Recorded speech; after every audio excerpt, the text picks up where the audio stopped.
안녕하십니까, 신의 한수의 우동길입니다. 6월 10일 이희호 여사가 세상을 떠났습니다. 이와 관련돼서 많은 정치인들 그리고 재계 인물들이 추모를 하고 있는 그런 상황인데요. 북한에서도 추모의 뜻을 보냈습니다. 판문점을 통해서 조전과 조화를 보냈는데요. 이 자리에서 박지원 의원과 북한의 김여정이 만났다고 합니다. 보다 자세한 소식 홍철기 사회부장님과 나누도록 하겠습니다. 안녕하세요. 안녕하십니까. 네, 판문점에서 북한의 조전과 조화를 받았다, 전달받았다라는 이야기를 들었는데 관련된 이야기 좀 들어볼까요? 예, 오늘의 궁금증은 바로 왜 소위 백두혈통만 나오면 우리나라의 좌파들은 쪼그라들까입니다. 네. 박지원 의원이 어제 6월 12일이죠. 이희호 여사의 조전과 조화를 받으러 판문점으로 가서 김여정을 만나고 왔습니다. 그런데 박지원 외에도 정의용 국가안보실장, 윤건영 국정상황실장, 서호 통일부 차관이 같이 나갔습니다. 그런데 노동당 선전선동부 제1부부장인 김여정 한 명 만나러 우리나라의 어떤 핵심 인사들이 총출동을 한 겁니다. 아주 떼거지로 갔네요. 특히 국가안보의 핵심 인사들입니다. 뭐 박지원이야 이희호 여사의 측근이고 장례위원회 부위원장 자격으로 갔으니 이해가 가기는 합니다. 그런데 선전선동부라는 게 결국은 프로파간다를 하는 곳 아니겠습니까? 있지도 않은 일, 자기네가 솔방울로 총알을 만들었다, 이런 거 얘기하는 사람들이 결국은 선전선동하는 사람들인데요. 거기에 제1부부장으로 있는 김여정을 만나는데 우리나라 국가안보의 책임자 그리고 국정상황실장이 나왔으니 사실은 저쪽에서도 이게 무슨 상황이지 하고 놀랐습니다. 그게 어떻게 알 수 있느냐? 박지원이 말하길 정의용 국가안보실장이 직접 나왔다고 하니 김여정도 정의용 국가안보실장께서 나오신다고 해서 깜짝 놀랐다라고 답을 했다는 겁니다. 박지원은 김여정이 밝은 미소를 띠는 것을 봤다면서 정 실장이 나온 것을 굉장히 환영하고 기대했다는 표정으로 읽혔다. 어떻게든 포장하려고 했습니다. 한번 사진을 보시죠. 네, 한번 볼까요? 예, 회의장에서의 사진인데요. 저쪽에서는 김여정을 뭔가 불안한 듯한 눈빛으로 쳐다보고 있는 스텝이 한 명이 있고요. 네. 우리 쪽에서는 유명한 사람들이 다 가 있죠. 맨 그러니까요. 앞쪽이 이제 정의용 실장이고 박지원이 가서 있고요. 사실 의전의 균형을 생각하면 격이 맞지 않다는 것을 모를 박지원이 아닙니다. 그러게요. 그래서 박지원이 어떻게든 이걸 포장하려고 했고요. 다음 사진을 좀 보시면요. 김여정이 굉장히 공손한 포즈를 취하면서 조화에 대해서 안내를 하고 있지 않겠습니까? 저쪽에서도 이게 왜 이렇게 높은 사람들이 이렇게 떼거지로 나왔지? 하는 생각을 한 거죠. 그러면서 박지원이 말하기를 조문사절이 오실 것으로 기대했는데 오시지 않아서 대단히 아쉽게 생각한다. 그렇지만 김정은이 이렇게 성의 있는 조의문과 조화를 보내준 거에 대해서 감사드린다. 유족과 장의위원회를 대표해서 김 위원장께 다시 한번 감사의 말씀을 전해달라라고 말했습니다. 생각해보면요, 사람이 돌아가셨을 때 마음에 우러나와서 방문해주고 뭐 조화도 보내주고 하는 거지 억지로 제발 와달라고 부탁하는 거 들어보셨습니까? 그러게 말입니다, 진짜. 참 우리나라 국격이 어떻게 되는 건지 사실 잘 모르겠습니다. 또 박지원이 말하기를 하노이 북미 정상회담 이후 이렇게 북측의 김여정과 우리 한국의 국가안보실장이 처음 만나는 것 자체가 굉장히 의미 있다고 생각한다 라고 말한 겁니다. 아니 도대체 우리나라 국가안보실장이 왜 이희호 여사의 장례 관련해서 김여정을 만나야 하는 걸까요? 국가안보랑 무슨 관계가 있는 일일까요? 애초에 근데 그 김여정이라는 인물이 말이 김정은의 여동생이다 뿐이지 사실 격으로 따지면 그렇게 높은 격이다 할 수준은 아니지 않습니까? 근데 그 격에 청와대 국가안보실장이 함께하고 있는 것도 웃기고요. 아까 또 그 조화 그 사진을 보니까 박지원 의원이 두 손을 이렇게 공손히 잡고 있더라고요. 전 뭐 이거에 대해서 뭐 왜곡해서 해석할 생각은 없습니다만은 워낙에 또 박지원 의원이 또 북한과 관련해서 또 많은 교류하는데 또 일조를 했던 인물이다 보니까 좀 많은 생각을 하게 되는 그런 대목이 있었고요.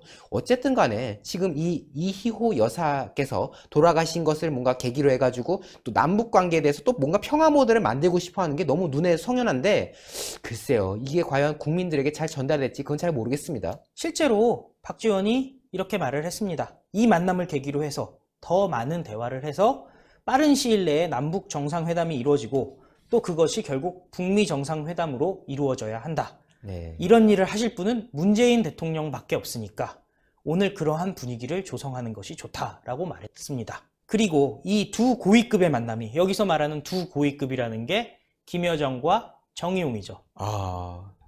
반드시 남북 정상회담으로, 북미 정상회담으로 이어지도록 해야 한다. 사실 남북 정상회담도 이미 했고요. 그쵸. 북미 정상회담도 2번이나 하지 않았습니까? 그러니까요. 그런데 무슨 한 번도 안 한 것처럼 이런 얘기를 이런 식으로 꺼내는 건지 솔직히 이해가 안 됩니다. 그러면서 이제 덧붙인 것이 그것이 김대중, 이희호 두 분의 유지를 받드는 길이다. 뭐 이런 얘기를 했죠. 네. 그랬더니 김여정은 어떻게 했냐?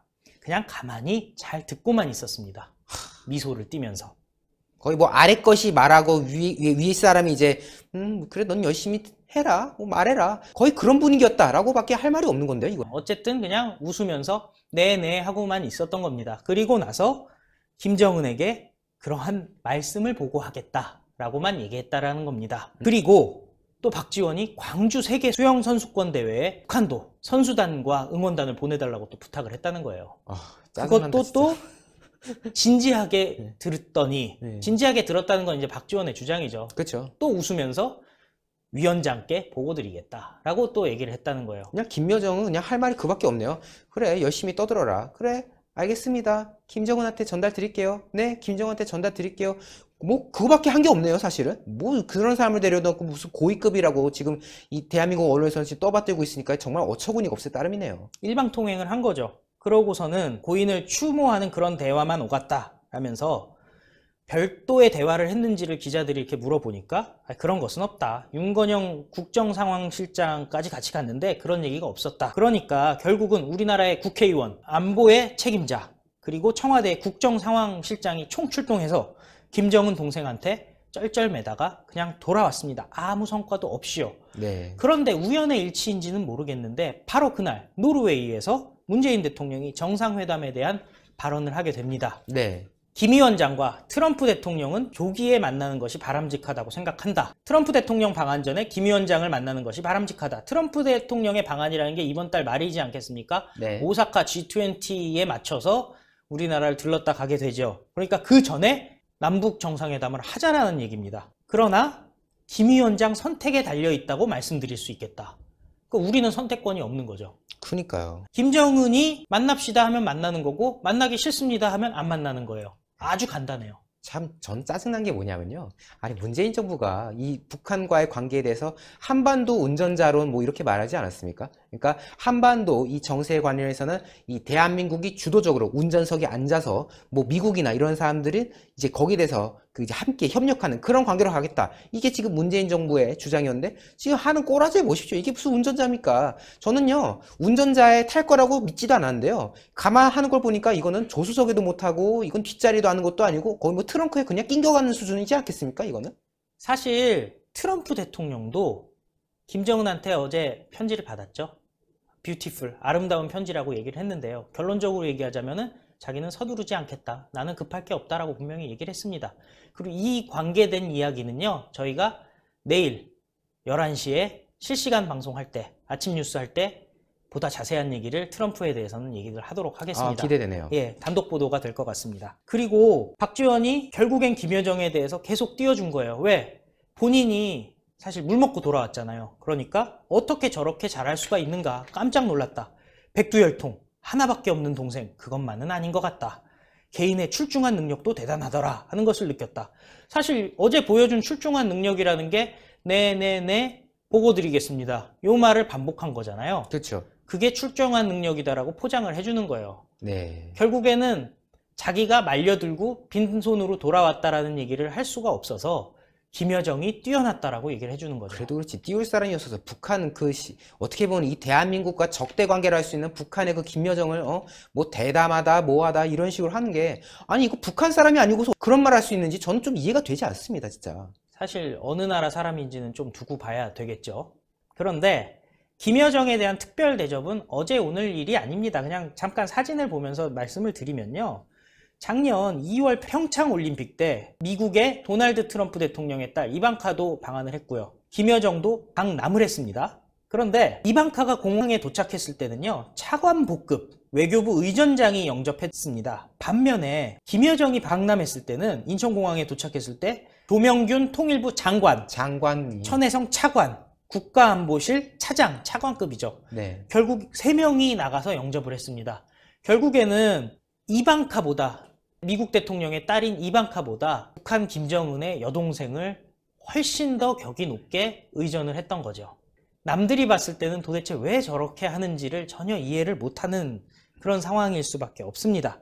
그러면서 박지원이 또 말을 덧붙였는데요. 굳이 덧붙였어요. 하노이 회담 결렬 후 김여정이 사라졌지 않습니까? 그쵸. 그리고 한 2달 만에 최근에 다시 나타났는데요. 근신설에 대해서 굳이 언급을 했습니다. 그리고 과로해서 쉰다는 얘기가 있었는데 어제 보니까 제가 만났던 예전의 수차례의 만남보다 훨씬 건강하고 피부색도 좋고 얼굴도 좋더라 라고 굳이 그걸 덧붙였습니다.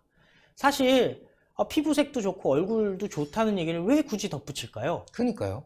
아니 굳이 북한에서 좋아할 만한 이야기를 뭐 하려고 그렇게 떠드는 건지 저는 그것도 참 이해하기 어렵습니다.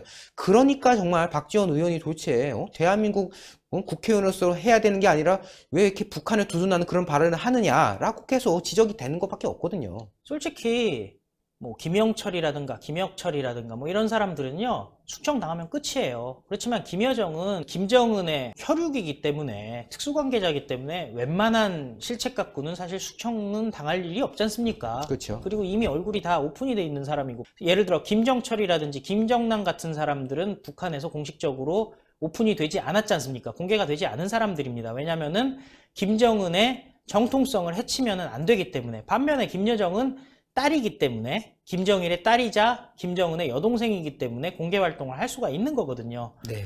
그런데 굳이 이렇게 김여정을 싸고 도는 이유가 뭔지 정말 궁금합니다. 그런데 최근에 저희가 이해란 박사님 보도를 하다 보면은 김여정에 관련된, 그러니까 김여정이 근신하던 시절에 건강에 문제가 있다 뭐 이런 말들 하지 않았겠습니까? 그쵸. 그리고 이해란 박사님 말씀에 따르면은 뭐 마약에 관련될 수도 있다 이런 네. 말들을 했는데요.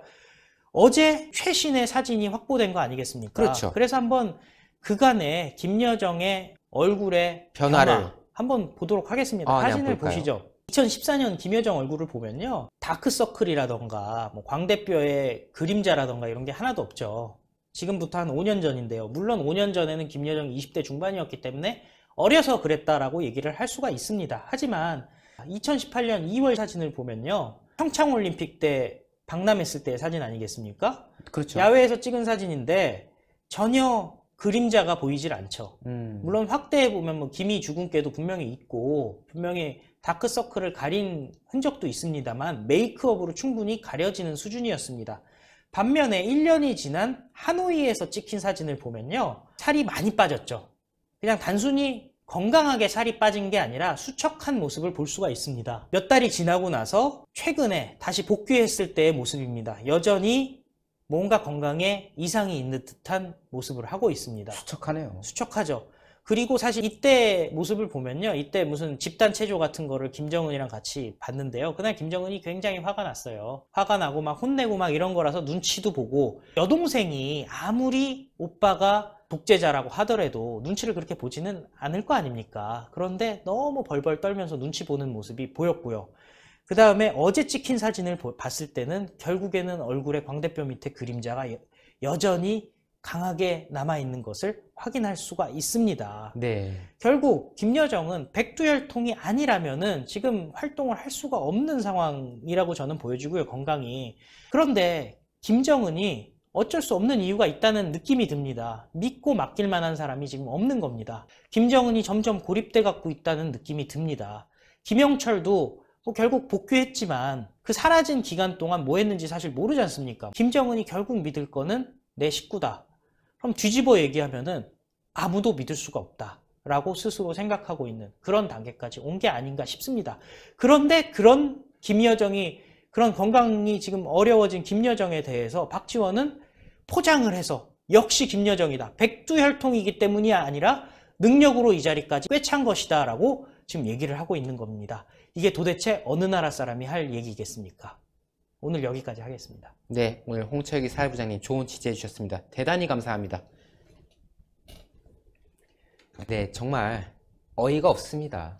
박지원 의원이 북한에 대해서 다소 우호적인 태도를 보여왔다는 사실은 모든 사람들이 알고는 있겠습니다만은 어떻게 말이죠? 어떻게 보면 우리의 주적인 북한에 대해서 그 북한의 지도부 중에 일원이라 할 수 있는 김여정에 대해서 그렇게 칭송을 할 이유가 왜 있는지 저는 이해하기 어렵습니다. 과연 대한민국 국회의원으로서 할 수 있는 발언이었는지 저는 물음표를 다시금 던질 수밖에 없는 그런 상황인 거고요. 김여정에 대한 의혹 많습니다. 뭐 마약했다, 건강에 위독하다 등등 여러 가지 설이 있겠지만은 어쨌든 사진만 놓고 봤을 때는 과거에 비해서는 좀 수척해 보인 모습은 분명해 보입니다. 네, 진실은 나중에 점점 더 드러나지 않을까 싶은데요. 어쨌든 보다 더 이후에 있을 그런 상황들, 지금 문재인 정부에서는 계속해서 평화를 계속 주장하려는 그런 상황인데 그것이 언제까지 갈지 한번 지켜봐야 될 것 같습니다. 네, 동그랗게 올라오는 구독 버튼 눌러주시고요. 추천 버튼 눌러주시고요. 댓글로 많은 응원과 성원 부탁드리겠습니다. 여러분 대단히 감사합니다. 고생하셨습니다.